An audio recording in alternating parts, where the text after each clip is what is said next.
when you go into negotiation, either as a seller or as a buyer, I'd like to talk about it, independently, right? As a seller and as a buyer, what mindset do you go into those conversations with? Okay, so my mindset is always to listen. That is what I do the most. I listen a lot to my clients. The times I didn't listen or have never listened, I know the repercussions for those things that I did. So I started to learn to listen to my clients, then I speak to them, I educate them, then I sell. Every client has a pressure point. They are either emotional about something or a purchase they've done in the past. It could be financial, it could be location, it could be a family rented house, it could be the security, it could be the documentation, it could be that they've been burnt before in the past. There is always something you would tap into when you listen to your clients speak. Ask open-ended questions. Let them just talk. Then eventually you would now come in as the expert that you are, educate them. If there's any place you need to, give them consultation, advise them, do so.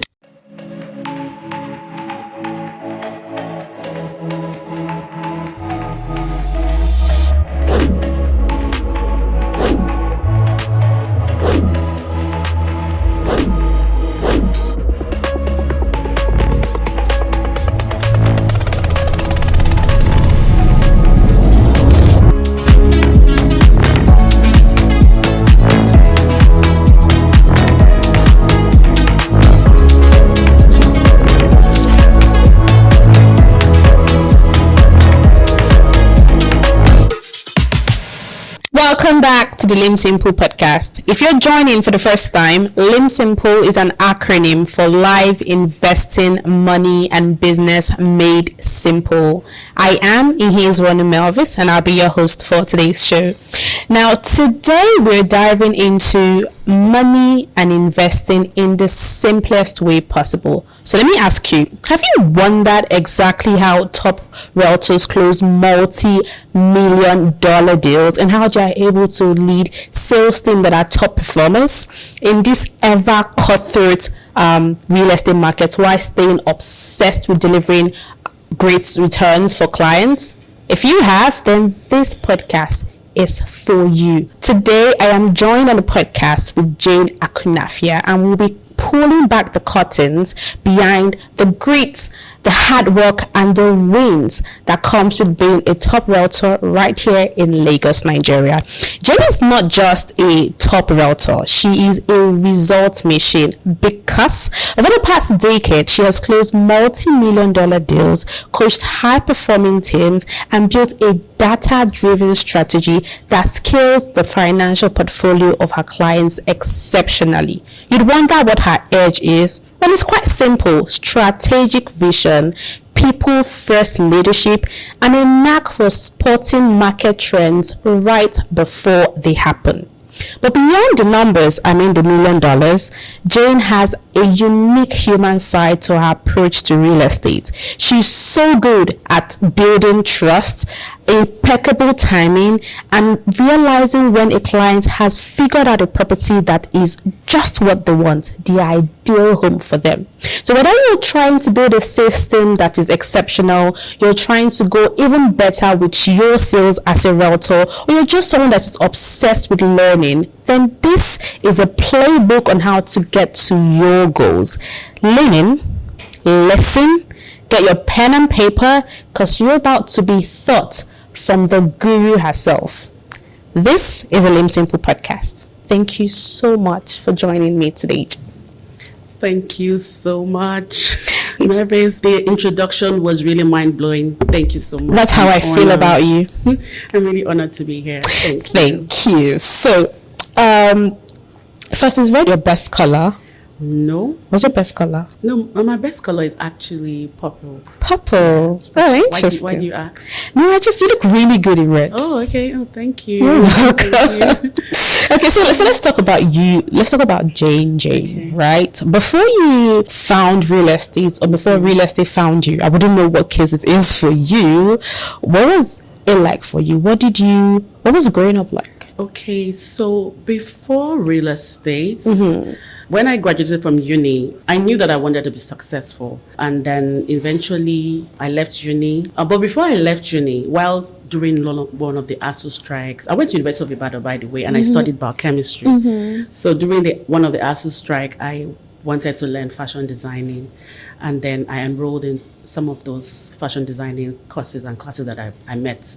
And then I was able to finish. So my idea was to come out and become a fashion designer because I really loved, fashion to an extent.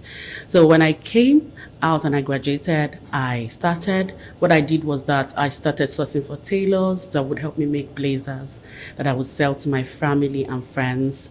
So eventually, during the course of doing that, I met a friend who introduced me to a real estate development company and told me that they wanted sales, executive. So of course, I applied for the job and I got employed. I was employed and I started sales. For me, it was really a struggle because that was my first job ever, my first real-time professional job.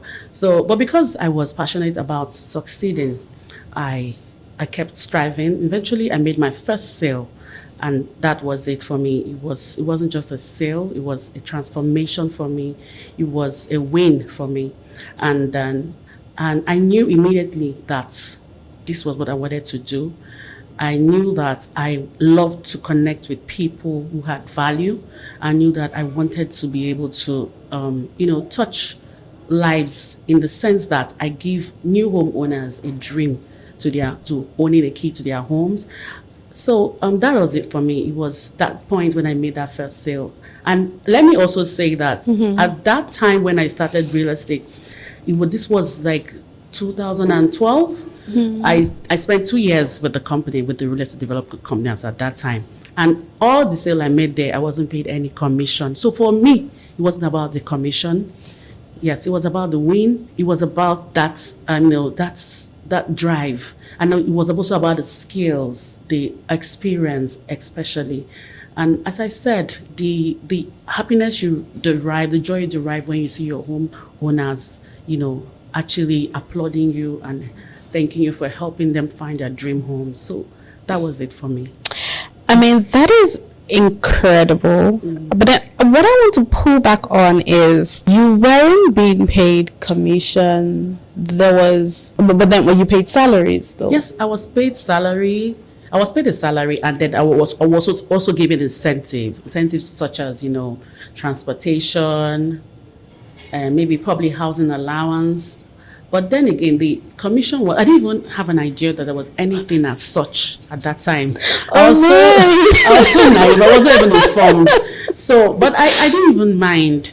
So I think I continued like that. I spent 2 years with the first company, and I moved to another company, and I spent another 3 years with them. I was still not paid a commission. I think I started earning commission from 2019. Yes.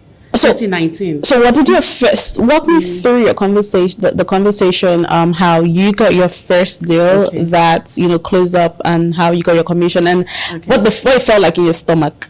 Okay, so I've had these clients that I've always been nurturing right from when I joined the second company. So he bought into that project. Okay, so the second company who I worked with is a company that actually started real estate from the scratch. I sold houses as at then 2015. I sold houses that were costing about 30, 40, 60 million naira. And so my client was the first person who bought into that project. So as soon as he bought into the project, he immediately, trusted the company. He liked the relationship. The project was good. The product was good. The project was okay. We delivered and everything. So after my 2 years with that company, I left the company for another real estate development company where I said they paid my first commission. So immediately I left the company because I knew I was going to leave. I started to tell those clients, my existing clients, about the new place I was going to and the project and offerings that they also had there. And then immediately I left. I'm not exaggerating. The first day I resumed, The clients came to the project, he saw the project, and he bought into the project. Look at you. Like I was resuming with that check. You know what it means to resume with the client's payment. High performance. So I was so excited and knowing at the back of my mind that there's going to be commission paid. Mm-hmm. In fact, as soon as I got that commission, that was when I started a proper saving account. I started with mutual, I can't remember the name of that app, but I started saving properly. I started saving towards some certain, goals. So I was really excited. I was so excited. Man, look at you. I feel like, so first off, I strongly believe that when one starts their career, half the time, they are not essentially paid their worth. They are paid sometimes for the knowledge that they have, and it is your responsibility as an individual to grow through your career and then over time start to charge, the worth of. I mean, if there's anything I also have taken from just this intro about you is that, it's all going to come up to something, right? Because look at you now closing deals in millions of dollars, and you actually worked for what, 5 years with no commission? Yes, I don't think they make them like you anymore. No, I don't. I don't think so. I don't think so. But I mean, but the experience was everything. As I said, it was more about the impact, the impact that that I have to live with my clients. It was just the win for me and not about the numbers. I mean, I strongly agree because I feel like a lot of service-based businesses, and in this case real estate, is the lifeline on it is the satisfaction from your clientele. Mm-hmm. And if you leave them satisfied, I promise, I believe that you're always going to be in business. Yes, exactly. I mean, so let's talk about, like I said in the intro, the real estate industry in Nigeria is cutthroat, is stiff, it's very competitive. But what has kept you in the game? I know you already said that, you're very client focused, you're very intentional that you give them, value for their money, the relationship throughout the course of the transaction, is, top notch. Mm-hmm. But day after day, month after month, a decade down in, what keeps you fired up every morning when you wake up? Okay, so the drive for me was the impact that I actually leave behind in the hearts of my clients. I wasn't just selling roofs or walls to my clients. I was selling them a legacy. I was selling them a dream to owning their homes. I was selling a lifetime investment. I was also able to guide most of my clients, my first-time buyers, on how to continue on the path of owning multiple homes and investing over time. It was also about me helping them get, great deals for their money. Homes that most of my clients thought they would never own. Some of them eventually own it. Ask me how. Maybe because of my skill, my negotiation skill, my connection with most of these developers, my knowledge of what I've gathered over the years. So I'm able to actually help them, guide them through. And when you're helping these people, when you are guiding them, when you're actually listening and working tailor-made, strategies for them to own a home, they are more comfortable, they're more relaxed. Do you understand? So I don't rush it, basically. Mm-hmm. I just take it slow and steady. So that has kept me through. And as I said, it was more of the win for me. That's joy that I see them derive after purchasing their home. They will call me. They will refer me to people. Sometimes they will call me and just have random conversations with me so that I know that they are happy. And I know that they want to always have me in their corners. I know one of my clients, I won't even mention her name. She gives me so much joy. Anytime I see her, she'll tell me, Jane, thank you so much. Like, you could see it, I'm not exaggerating, you could see it in her face. I'm like, is she really serious? Thank you so much. I don't know what I would have done if I have not bought into this property. This woman has bought, I won't even mention, is it not even 2, not 3. She keeps buying. Anytime I bring it to her and I say, Madam, you just have to buy this. I give her the reasons why she has to buy it, what it will eventually turn out when she buys them. So it's just the impact. What's just the impact for me? It's just the impact. I mean, and I see how passionate too you are when you tell the stories of, Really? I'm looking at you. So for me, and I'm saying this because sometimes, some days I wake up and I'm like, nah, I don't want to do this. I don't want to go to work. I'm tired, But what I find that gets me up and about a lot of times when my body don't want to is the fun dreams that I have created for myself. And I feel like in an industry where the sales could be going all the way, high up there, and then it just all goes all down. How do you keep yourself emotionally fired up? What's a fun part of the job that gets you good? Obviously, aside from, making an impact and having clientele that, are so excited with the result that you've given to them. Personally, as a woman, what gets you, up and about? Okay, so my fun dream would be planning to actually always ensure that I make 1 or 2 trips outside of the country every year. So I try, no matter what, I ensure that I do one at least. And the second one would be to ensure that in every 18 to 24 months, I'm actually buying one of this off-plan property for myself. So I place myself on that target that, Jane, see, you have to work, eventually pay for these properties and own your property. Own your own properties.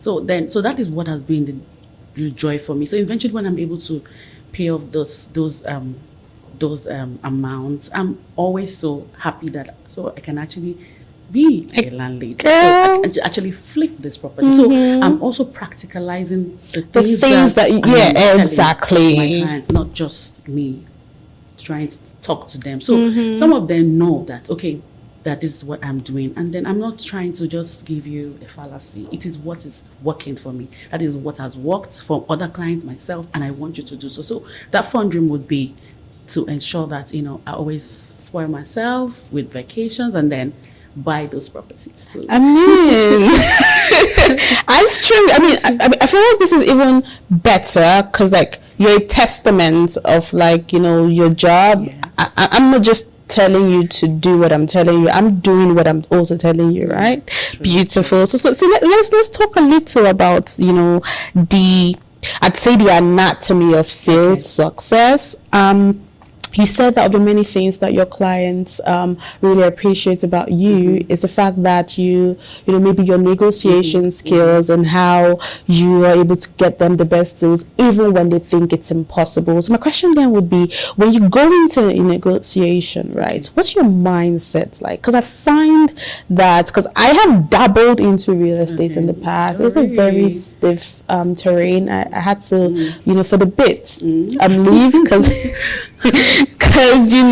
but I'm still in sales, just not in sales of properties, right? So my question is, when you go into negotiation, either as a seller or as a buyer, I like to talk about it, independently, right? As a seller and as a buyer, what mindset do you go into those conversations with? Okay, so my mindset is always to listen. That is what I do the most. I listen a lot to my clients. The times that I didn't listen or have never listened, I know the repercussions for those things that I did. So I started to learn to listen to my clients, then I speak to them, I educate them, then I sell. Every client has a pressure point. They are either emotional about something or a purchase they've done in the past. It could be financial, it could be location, it could be a family rented house, it could be the security, it could be the documentation, it could be that they've been burnt before in the past. There is always something you would tap into when you listen to your clients speak. Ask open-ended questions. Let them just talk. Then eventually you would now come in as the expert that you are, educate them. If there's any place you need to, give them consultation, advise them, do so. And I find out that when I started to do those things, I noticed the calmness, the way they would be more, receptive towards me, the way they would eventually relax and allow me handle the transaction for them. In fact, I have some clients that have never seen a property before. I only call to talk to them about the property. I give them the pros and cons about the property and give them every detail they need to know. And they're always comfortable to have me handle their transactions. Do you understand? You just send the money straight to the developer, and I get the documentation ready. I put the property back in the market, even if I want to go to flip it or rent it out or whatsoever. So my mindset, as I said earlier, is always to listen first, speak, educate, and then sell. Okay, so the secret sauce for me, my acronym is CEC. Okay. CEC stands for clarity, empathy, and confidence. Yeah, confidence. So clarity, I'm always clear about my offerings to them. Very clear. Like, I don't want to dabble words. I don't want to be found saying something now and then doing something later. That has cost me a lot in the past. So I'm very clear about what I want to offer to my clients. I'm very clear, especially HNIs, high network individuals. Yes. So they don't want to see you as someone who is not trustworthy. Yeah, so I'm always clear. I always have that empathy. I listen to them. I put myself in their shoes. Whatever I'm doing for them, I act like I'm doing for myself. Yeah. And then confidence. I'm confident that whatever situation or problems they might encounter, I'm confident that I can be able to solve it for them. So that has always been my secret sauce in every transaction. I mean, that is beautiful, right? And it's beautiful because I personally find that building confidence in clients, especially because you said you've got clients that, patronize you and trust you enough even without seeing a property. Yes. What caught my ear the most was about flipping a property. So can we briefly talk about land flipping in Lagos, right? Okay. How does that work? If there's like an investor right now watching this video and will probably want to, maybe talk to you later, because at the end of the video we're going to put like your description and link and all of that, in an inbox if they would like to talk to you directly. What is the land flipping potential like for investors, maybe those in the diaspora or even right here in the country? What areas do you think that are prime, and how do you go about it, like from your expertise? Okay, so based off the locations that are more central in selling, I always target I would say the IN. I look out for properties in Lekki, Victoria Island, and Ikoyi. It doesn't mean that I don't market other areas or advise my clients on other areas in Lagos State, mainland, Ikeja, GRA, Agogi, Ikota, Osakwa, and the likes of them. But then again, I look at the place potential in these areas that when they invest and they are looking at flipping these properties, it's very easy to sell. You're gaining value for your money, which is important. And then it's very easy to sell, basically, because there's some properties that are built in most of these areas that you decide to buy it off plan and then sell. By the time you're ready to sell, it's going to be very difficult.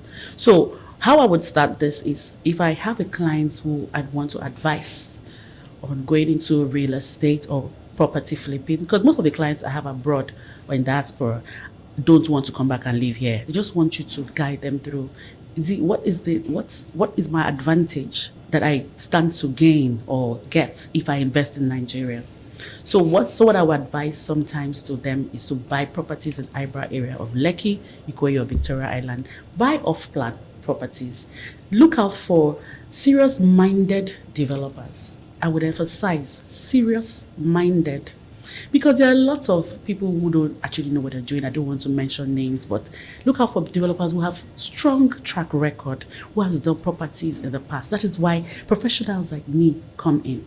So we look out for developers like that. You key into projects that are just about to start. I'll get them good negotiations, good value for their money, good allocation. I will ensure that the project has good title. The project has proper building approvals. The project is actually, abiding by the guidelines and principles of real estate development in that particular location. So these are all the boxes I tick for my clients when I want to advise them into buying a property that they want to eventually flip over. So they do buy it off plan, ensure all of these boxes are ticked, and then when the project is eventually ready, they can then put it back in the market and sell. I'm able to put it back in the market for them. I'm able to get them the best deal for whoever wants to buy. Yes, and then eventually, if they want to have the money back, fine. If they want to, flip it again, or do that investment again, yes, fine. I can advise them. But majority of the time that I've had to help my clients do this, they always flip it, sell, and then ask that I advise them on another property to buy. So basically, that is my my style of advising my clients to do property flipping. Okay, so if I get you very well, I'm guessing that your forte is that you get a client that has money to invest, and then you say, oh, so there's a couple of listings that are off plan, and here's my advice: take this one, and then you run them through the process. The developer completes the building and all, and then you put the product back on the market for flipping, and then when it's flipped, the return, you still guide them again on how to invest that again into another property and then still flip that again. Yes, fantastic. Beautiful. I mean, it's really beautiful. And why I think that's beautiful is because I often find that right now what people do is Airbnb. Yes. But we're going to get into that in a bit, right? So let's talk about mistakes. I find that it's an industry that people say is highly saturated, and as much as there are gurus like you, the people that are getting into this space, and sadly the Nigerian real estate market does not require a lot of certifications for you to be registered or for you to be practicing in the country. So what that would lead to is a lot of salespeople that make mistakes when they're trying to connect with clients. My question would be, what's the biggest mistake that salespeople make when they're trying to connect with clients? I know that we always say, oh, go for networking events, or meet people, or start conversations, but there's a thin line between I'm moving to you because I know someone deep down that I want to make money from you, I need you to invest in something, and I'm actually connecting with you because I think you're a person of value to me. So what mistake do you find that, salespeople make, in this case, realtors? While trying to connect with clients. Exactly. Okay. For me, it will be the mistake of... Did you make any of these mistakes first? If you've made any mistake... I was going to get to that. For me, because I know that I've been on that road before. It will be trying to close too quickly. So that is the mistake a lot of some of these realtors make. Trying to close too quickly, and I would not blame them sometimes. But if I were them, I would do what I'm doing now, which is because I have been able to learn from my experiences. So I would take it. I would relax. I would just listen to my clients first. So they try to close too quickly because they are probably under pressure to deliver. They also feel that real estate is a quick money scheme. So they want to close and get that commission. But no, it doesn't work that way. You have to relax and listen to your clients, speak to you first. Understand your client's, point of view. Then you sell to the client based off your knowledge, what you know. Sometimes when I get to meet most of my clients, and then I meet them. I can meet my clients anywhere. I meet them most especially through referrals. And when I was starting off, I used to do a lot of cold canvas and cold calls. I would get contacts, random numbers that had been referred to me, or that people would tell me that they've done exhibitions here and there, that these are the numbers that were gathered. I can work on that. I work on random numbers of, I go to oil and gas sectors. I go to multinational companies in Lagos and then Abuja, outside of Lagos too. As I stay outside and look for these clients, I would look at them. If I feel that I need to talk to them, I will walk up to them and, speak to the clients, and eventually be able to convince them to at least have my card, and then we can talk later. So I would book an appointment with them eventually to see them. I take my time to, speak to them. So I don't just sell to them. I try to understand as I said, the pressure points of where the client is coming from. Then by the time I realize that I'm doing all of those things, it even makes the sale faster.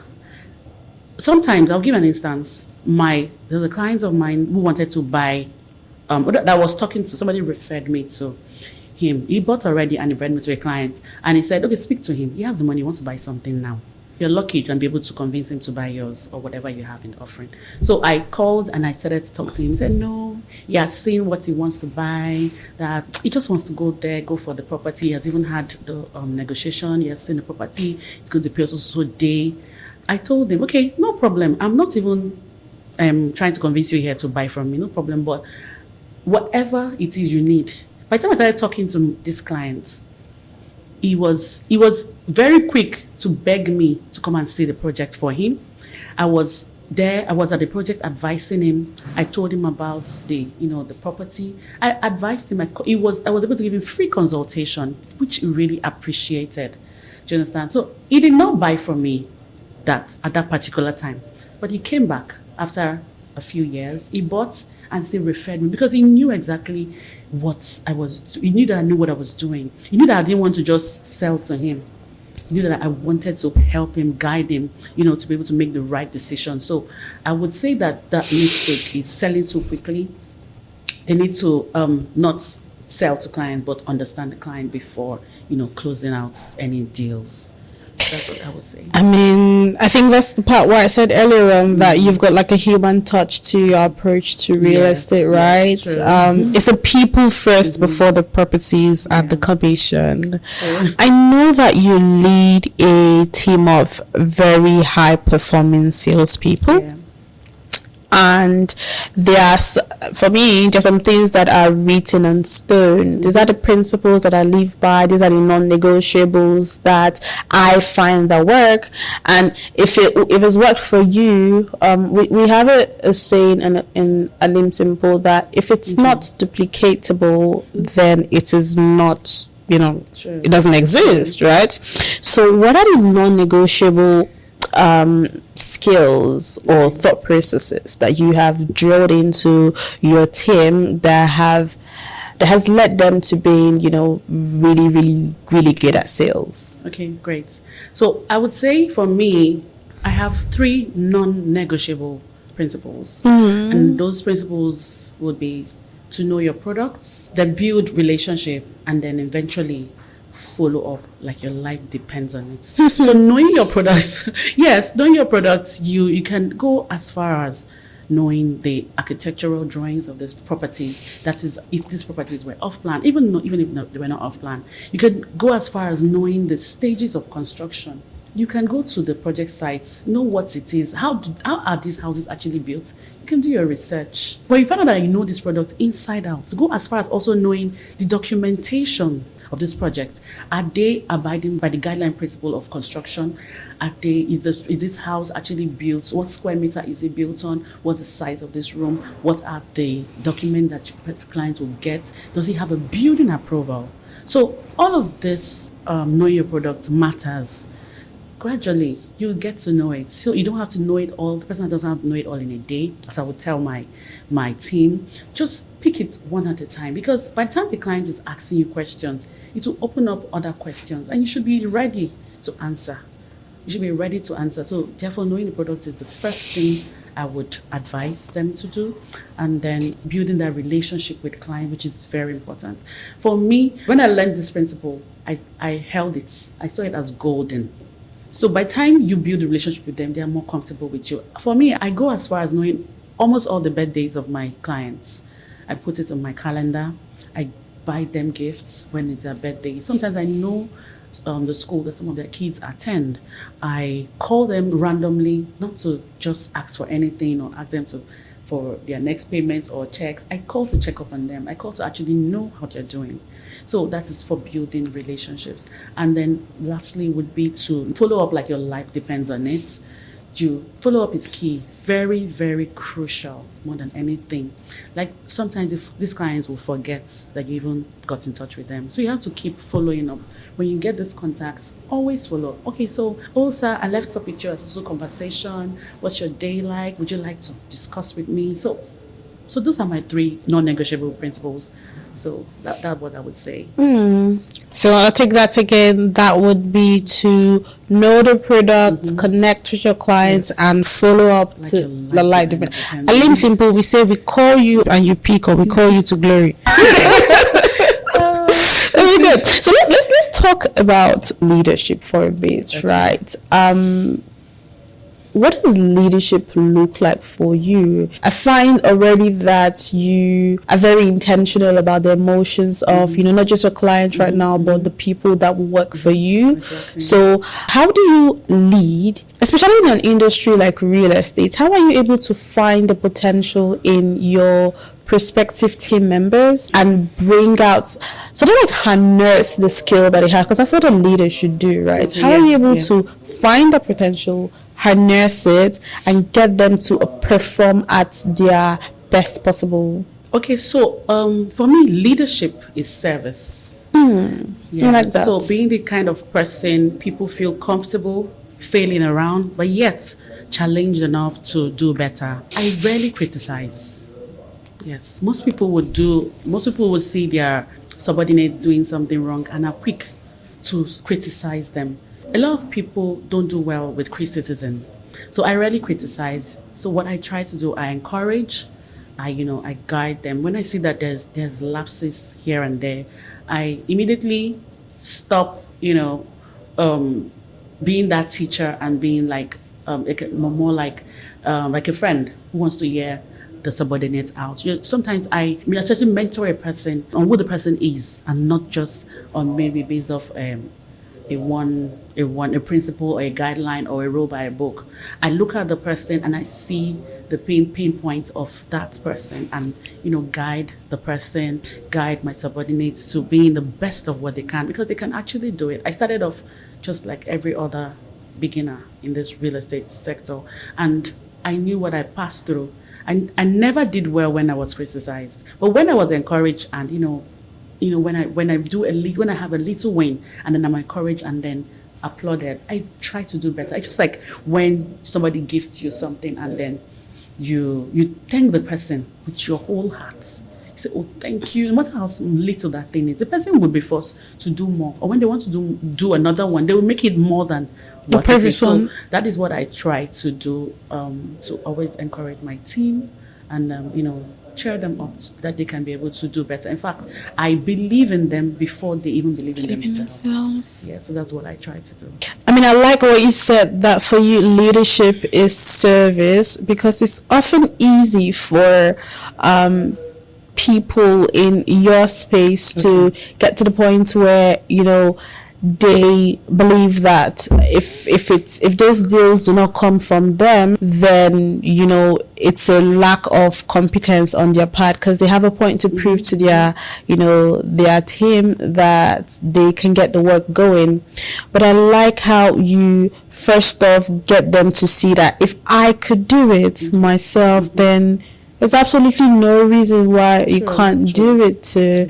That's really beautiful. But then I also think that as with business is hard. I know. Business is hard. It's tough, right? Especially real estate, because there are times when the markets were deep, there are times when there's so much bad PR about investing in Nigeria and the collapsing of buildings, and that would obviously affect the quality of the sales that you handle, right? So then how in those situations are you able to keep yourself grounded when the sales are slow, when the deals aren't coming through? How do you stay yourself up and keep your team motivated? Okay, so let me say this. There was an instance during the season where the market dipped, and in a month we did not pull through 6 solid deals. We lost it in a month. And of course, that's discouraged. That's ridiculous. Yes, because it was even that bad as far as my client had already given us a bank draft. So it was that bad that a client gave us a bank draft and called back this bank draft because of the situation that was happening at that time. It was really discouraging for my team and I. But what did I do? I had to go back to the basic, because they have to look up to me, encouraging them first before they can even pick up themselves. So I went back to the basic. we re-strategized. We started to call our existing clients, started to get referrals from them. We did a whole lot of re-strategizing. And then before we knew it, we started having clients who were coming back even bigger, better, and more clients were buying. So that for me is the resilience, the re-strategizing, and then, going back to the basic, what has always worked. So that was what I do, what I always do during my toughest time. Yeah. I mean, this really great, right? Because earlier when I said something like a mantra about doing, if it's duplicatable, then you do have a process, right? Yeah. And it's anything I've heard throughout the course of this conversation repeatedly is referrals, right? So I'm gonna put it to you then that one of your sales weapon is in how well you execute a sale, the sales journey, and how smooth and how well you leave your clients, that they are able to keep you in business by constantly referring you, right? Because, and I'm saying this directly to the audience, right? One of the reasons why Nigerian businesses often crumble, it's not in a lack of new clientele. It's in your inability to go back to your existing clients and get them to keep being in conversations with you. Because when the sales end, it doesn't just end. That one sale should be the beginning of a lot more to come. First off, from that same client and from the plethora of other people that they know. So stop leaving money on the table. Figure out your database. And when you figure out your database, farm it. Okay, constantly be in the ears and the eyes and the mouth of your already existing clients and watch them build you a business that wouldn't crumble. Because I mean, Jane is a living testimony that it works. So figure that out. Of course. Anyways, so let's talk a little bit now about the Nigerian real estate market, right? There's been a lot of controversy. I'm not going to call his name, but I do know that you know the person that I'm talking about. Yeah, sure. He's always in the car, you know him. Yes, that one. My question then would be, as someone that has risen from, selling rather low-end properties to selling properties in highbrow locations, and one that listens to the yearnings and requests of her clients, right? What would you say a luxury property in Lagos, Nigeria should entail? And I'm not even saying luxury just based on location. So automatically when your own this property is in Banana Island, you think, oh, it's luxury, right? Or it's in VI, it's in Ikoyi, it's luxury, right? But then let's take out location itself. Let's take out the worth of the land, right? From the equation. What structurally or architecturally as a guru would you say determines the luxuriousness of a property? Okay, thank you. So for me, luxury is not all about painting a house white. Which when you go around good nice estates, you see a lot of white. In fact, the percentage of white houses is so much that out of maybe in an estate you'll be seeing like about 80 or 90% house painted white than a normal in a normal house. So for me it's from the foundation. Yes. So luxury is from the foundation. What kind of foundation are you laying for that project? What kind of structure? What's the integrity of that project? Are you really consulting professionals, professional architects, professional engineers, professional, civil engineers, builders to do this project for you? Are you eventually finishing with the guidelines, the principle? Are you abiding by the principles? Are you observing your setbacks? Are you doing the standard headroom size of a house? Are you actually making your lines straight?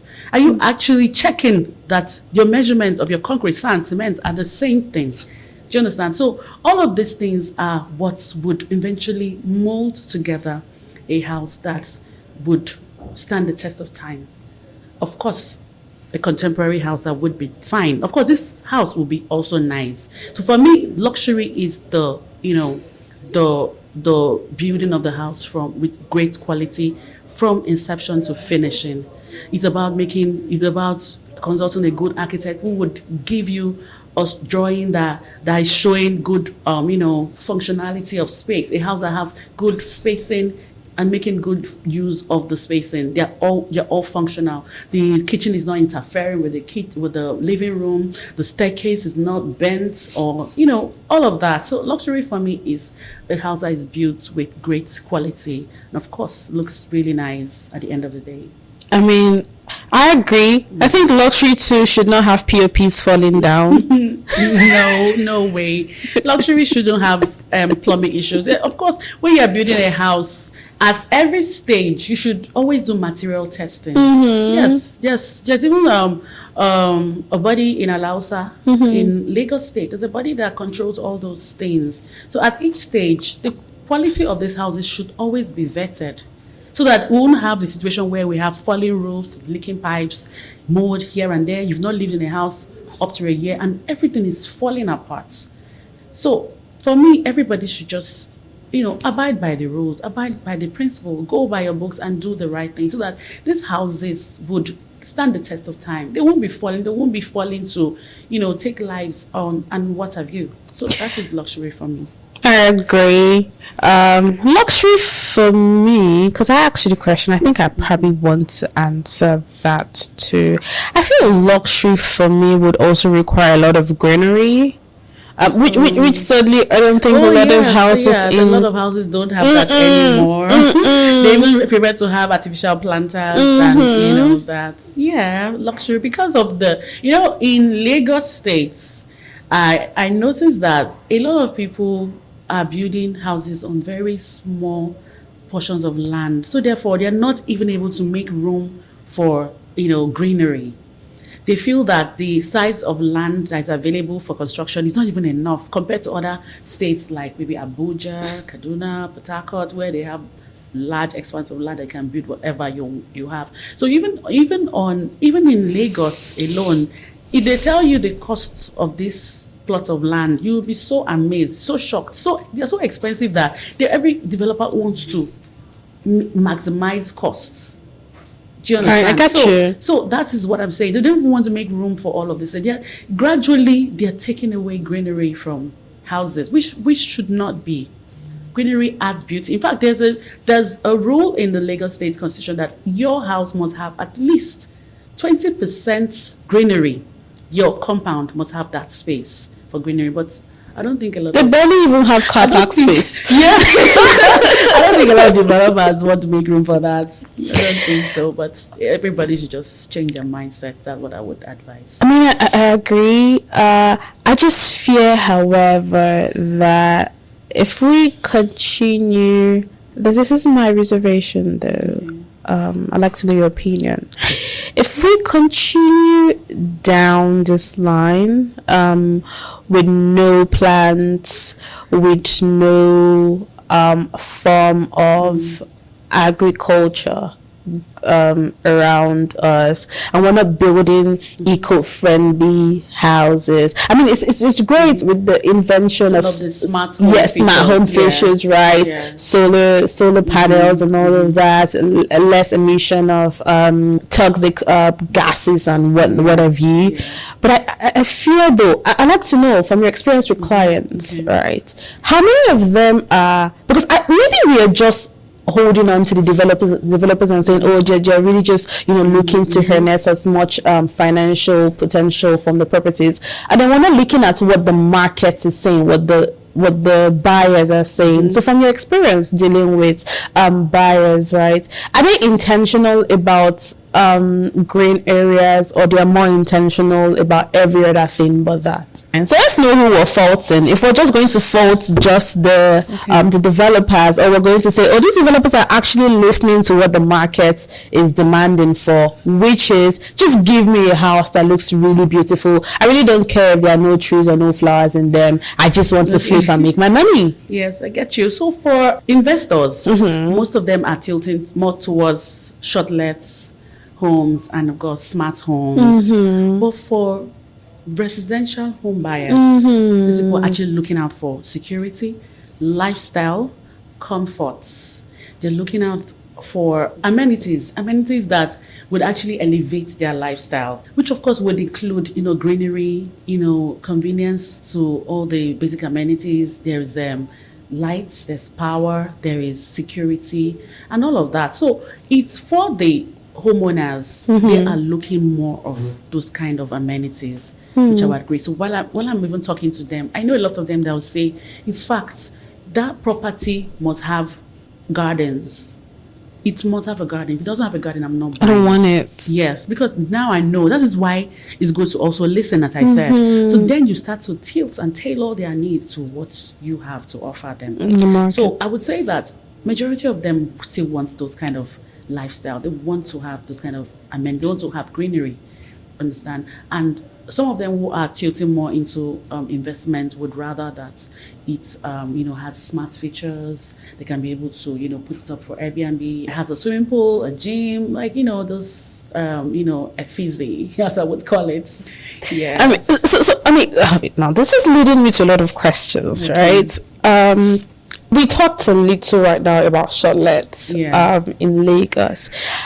I feel it's done incredibly good to the Nigerian real estate market, right? So much money pumped. Look at what happened in Dirty December. I really don't have the figure right here in my head, but I know the Nigerian real estate market, the shortlets part in particular, made billions of dollar in December.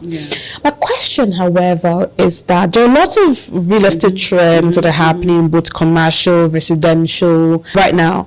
Do you think that the buzz for the shortlets space right now in Lagos is sustainable? And by sustainable, do you think the next 5-10 years we're still going to have so much rise in the demand for shortlet apartments, or do you think that we'll go back to having more demand for residential and commercial? Well, residential primarily. Okay, well, I know that some of my clients have actually asked me the same question. Interesting. So what I always tell them is that for now, let's tap into what is working. Let's make this money. Nothing, it's Nigeria, for crying out loud. Nothing is actually sustainable.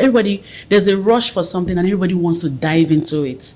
Oh, I'm doing the shortlet here. Oh yes, shortlet. They don't even know the intricacies of this business. They don't even know their budgeting. They don't even know what they are going to make. They don't even know how to plan for this business. They don't even know what to look out for. They don't even know if the business is going to be sustainable in the next 2 years, 3, 4, 5 years. Everybody just wants to dive into it. For me, I really don't think it's really going to be sustainable. If you, I don't know, but I know that for now is the hype, and let's just make our money and then move, because maintenance, what I would say is maintenance of these properties. I know that I've had clients who have actually bought properties through me, and I am able to help them put it on shortlets or Airbnb. With that, I've been able to learn things around in that industry, that a lot of houses are not properly maintained. Yes, while they are using it for that particular business. All they are after is how to start the business in the initial stage. It's not management. Poor management. They are poorly managed. They're not doing well. They're not having good customer service. They're not having good relationship with their clients. They can talk to their clients anyhow. Because I know that I've been able to relate to one or two of those agents who market and sell shortlet, and I see the way they handle customers, clients with no proper customer service. So that is one thing about the shortlet industry in this Nigeria. I don't think it's going to be that sustainable.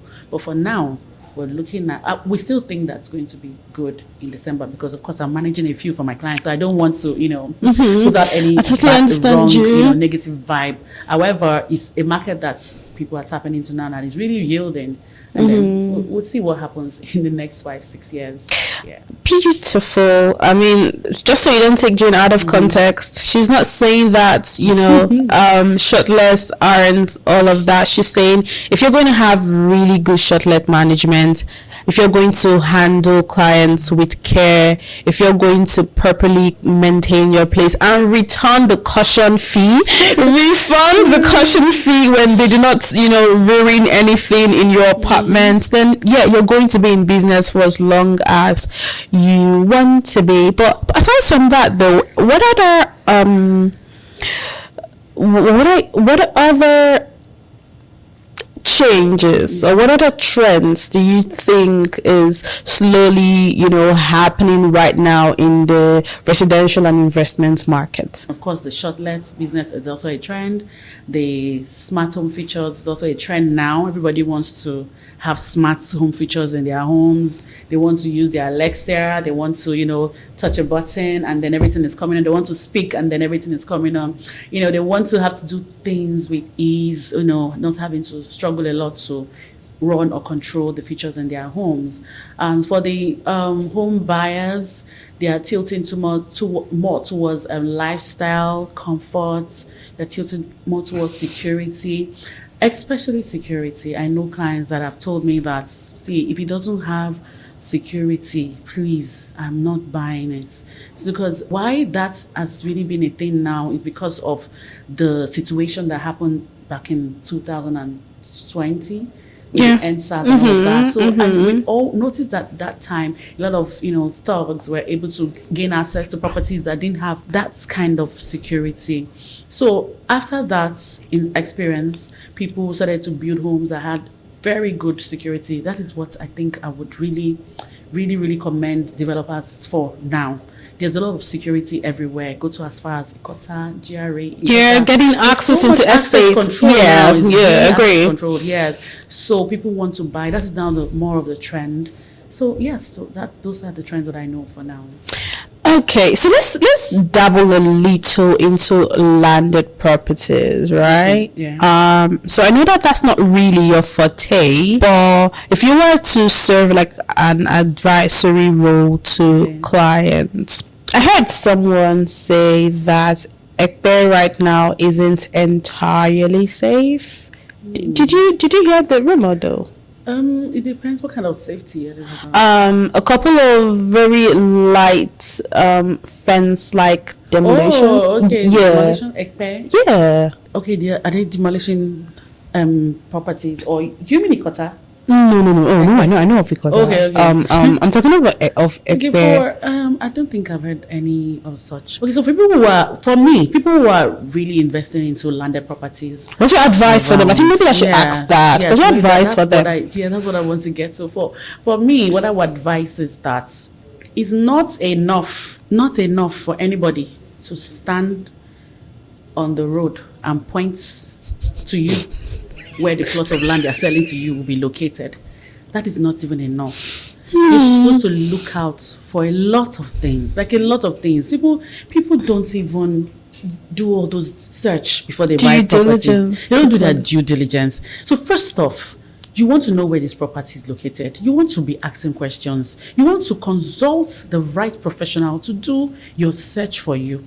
You want to be sure that these properties are not encumbered. You want to be sure that they are meeting all Lagos State guidelines. They are not revocable by the government. You want to ensure that this property have good titles. There's some titles that one should be looking out for when buying plots of land. They want to be sure that they're not selling to you a thick bush that nothing has even commenced. They will tell you, okay, buy now. I will not make that mistake. I'm so sorry. Yes, there are a lot of people selling that kind of properties, but please, I would urge people who are doing site and service land banking and all of that, develop this land to an extent that when a client comes into the property or the land, they're actually seeing what they are buying. Yes, you can actually do it, even if it means to add a little bit more margin cost to it. Fine, let them see what they're buying. Perfect your title. Don't go and acquire properties that are Lagos State properties. Don't go and acquire properties that are encroaching on setbacks of Lagos State road, river, and then the likes of it. So for me, I would encourage you to pay the money to the professionals who will do the search for them if they cannot do the search themselves. Yes, they should try and do a due diligence before they buy. I would never discourage anybody from buying land in those areas. After all, when I started to sell real estate, I did a few of those sales, and in fact, I still have quite a few clients who have also advised on what to do, and they bought, and I also bought a few. So I won't discourage anybody, but do your search, do your critical search. That's why you need an expert to guide you. So that is what I was saying. So, I mean, I'd like us to talk now a little about, we've been talking about a lot of success stories, and I know that a couple of people watching right now are in the middle of a rut. They have pushed, they have tried to do marketing, they have tried to network, they've tried to connect, they've tried to do cold calls, and they're still struggling to close deals. Right. So for someone right now that's been stuck with that for maybe 6 months, a year, what first steps would you recommend to them? Because I'm assuming too that you probably have had that season. Yes, thank you. So for people who are actually struggling in sales, everybody has actually really struggled in sales. Not easy, I would say, but then over time, I've been able to, build that resilience. I've been able to grow that thick skin. I've been able to know my onions. I've been able to know what works for me. So for me, it would be going back to the basic. Relearn your markets. As I said, I can't overemphasize it. Know your markets. Know what you're selling. First of all, then also it will be for you to invest in, mentorship. Yes. Also learn from people who are big players in the industry. If there's a way you can mirror them. Ask for advice. So, because sometimes the gap is not really in the effort, it could be in the direction. Yes. So that is what I would actually advise. So take a chill pill, go back to the basic, and then relearn, ask for help. Get mentorship, get coaching, and learn from big players in the industry. So that is it for me. Any chance that you're up for mentoring people? Of course, I'm open for it. In fact, it will be my pleasure. Okay, so we're gonna leave your hand. How would you like for them to reach out to you if there's anyone interested in learning or something? I can be reached out through my phone number, and then my email. We'll just have it in the descriptions, right? So it's just going to be a click away, so they can just get to you directly, right? Thank you. So let's talk about a myth that you'd like to bust open about real estate, especially for newcomers. I like for this to be a little gender based, as a woman, right? Okay. Because apparently real estate is a very female dominated industry. So do you have any myth that people think, but for real though that it's not true? Okay.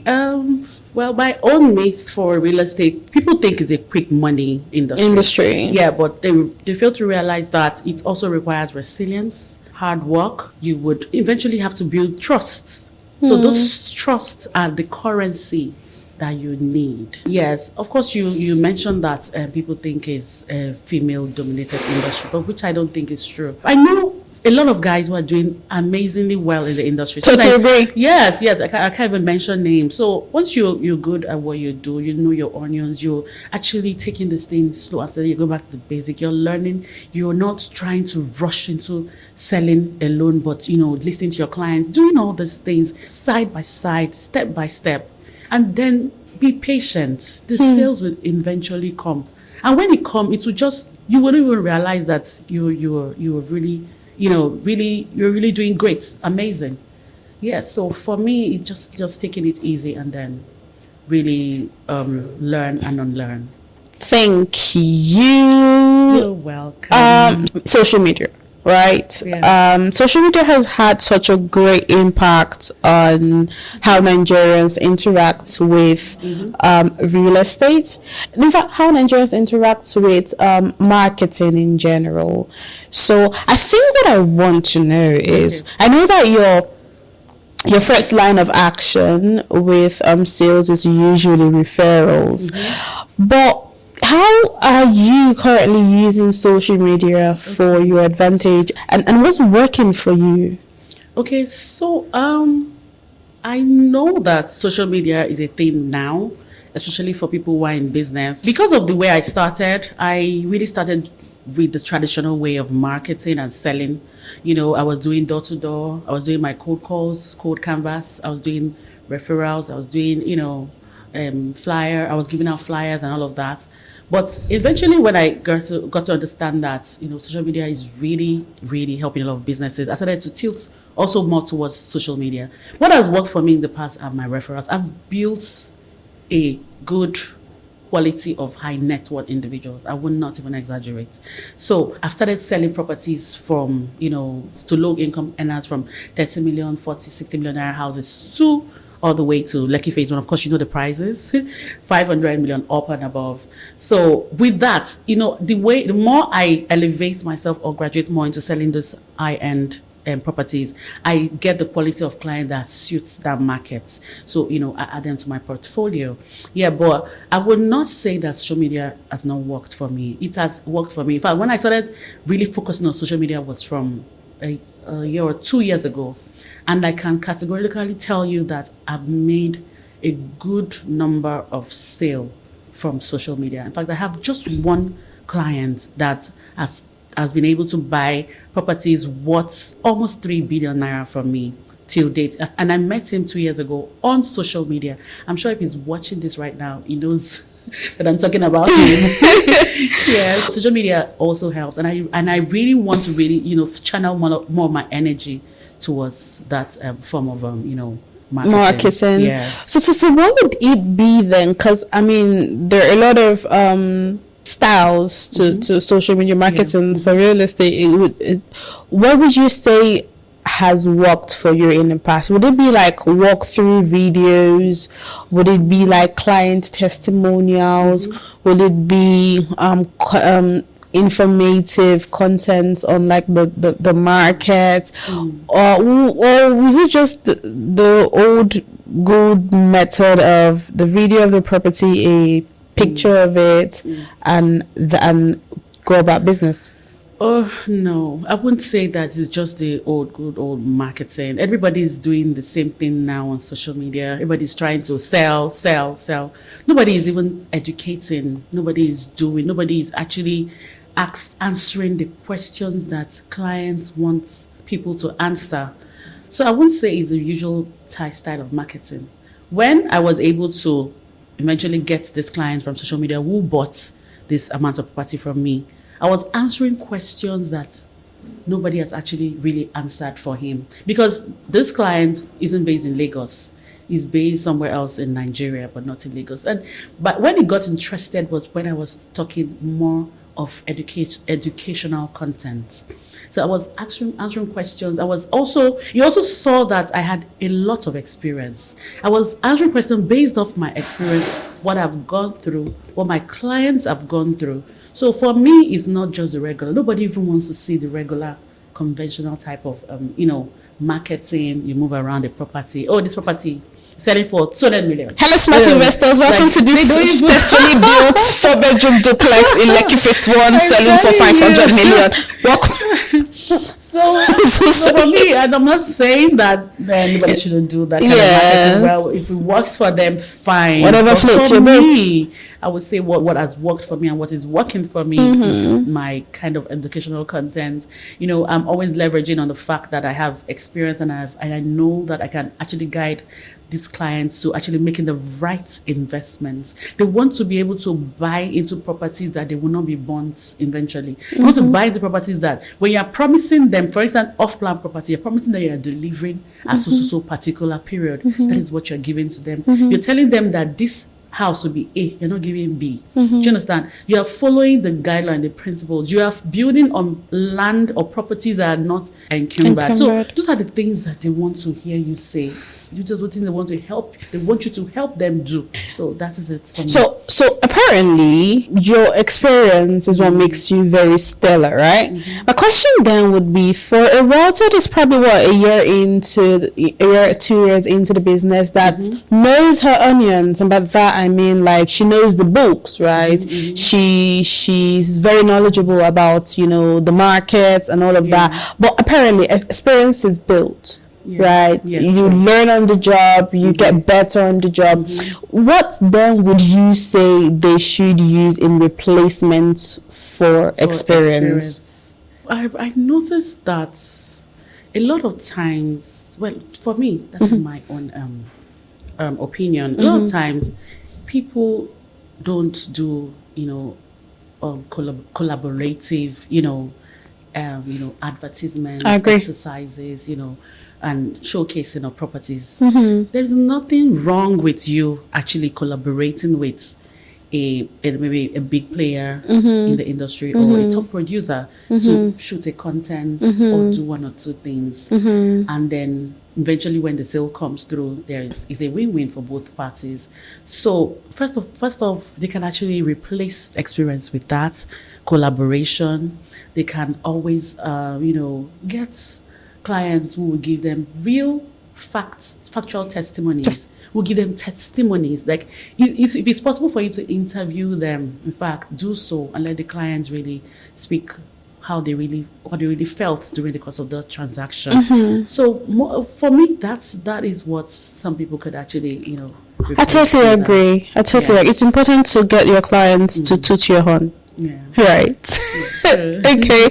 So I mean, to finalize this, right? Okay. I want to know, over a decade, in business, you're doing exceptionally well, living the lit baby girl life. My question though is, while creating so much impact for your clients, getting them the homes of their dreams, making them, super happy, what legacy are you trying to leave behind in the real estate markets? What would you like to be remembered, for when it comes to the business that you do? Okay. Oh, okay. Yes. So for me, I want to be remembered as not only one who sold or probably built houses. I want to be remembered as someone who built people, who has excellence, who has integrity, who has empowerment. So I want to be remembered as somebody who would be a woman of our words. So I just want people to know that there is a win-win in this business without you having to lose yourself. So that is what I like that. Yeah. There's a win-win in real estate without you having to lose yourself. Yeah.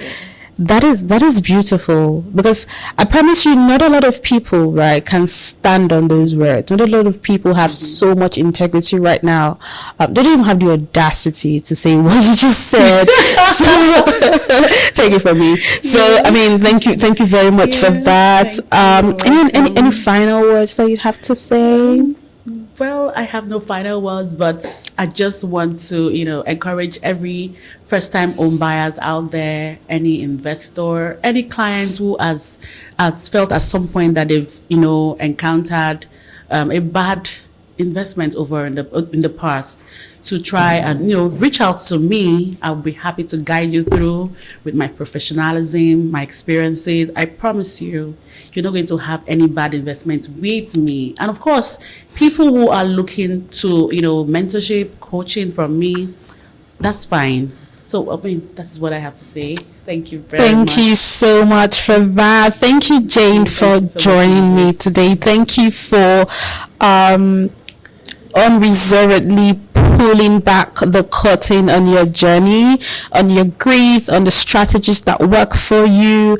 I thank you for putting the listeners on the playbook that worked for you. I think off air you were talking about a couple of books. Could you tell me, like, any book that has essentially shaped your life or your sales journey? I need to remember this book. It's called The Smart Money Woman. Yes. I read the book. I watched the movie. I read the book over and over again. I resonated so much with that book. In fact, it opened my eyes to a lot of things. So books can actually resonate to people in different ways. True. So that's my first book that I know that when I got my hand on it, I knew that it was a book that changed my life. Yes, maybe story for another day. Okay, great. That book. Great. But anyways, thank you for your fresh perspectives too. Thank you for showing me and showing any other person listening right now that if you've got integrity, if you're people centered, if you're process driven, then the sky is just the stepping stone for you. And if anyone watching right now found Jane's story to have been a propeller, and I'm saying coming from not being paid commissions to making millions, and might I say billions in commission, then do well to share this episode to a friend, a colleague, a mentor, an enemy. I don't care, just spread the insight, right? Spread the inspiration and spread the actionable plans that you have heard from her. And until I come your way next time, keep leading with purpose, keep building with boldness, and keep making sure that every time you walk on the sand of time, you're leaving your mark on those sands. My name is Melvis Inhezonu, and thank you for listening to the LIMBsimple Podcast. See you in the next one. Dear entrepreneurs and CEOs, did you know that 90% of businesses fail within the first 5 years of conception and only a very little fraction make it to 7 figures? Are you currently struggling with scaling your business, customer attraction, customer retention? Then you are definitely not alone. What if I told you that there are proven systems that could turn your business into a revenue generating machine? With over 4,000 businesses transformed and 53 of which are already doing $1 billion in revenue annually, we do not just teach you how to do business, we teach you how to actually win in business. At the Strategy Factory, you get the exact roadmap to scale your business, build a sellable business, attract high-value customers, make strategic decisions with confidence, make the most of your business, and also unlock powerful networking opportunities. Do not let your business become yet another failure statistics. Success is a strategy. The question right now is, do you have the right one? If you're interested to have further conversation on the Strategy Factory with us, comment strategy in the comment section and we'll follow up with you immediately. We look forward to seeing you in the next Strategy Factory happening this month.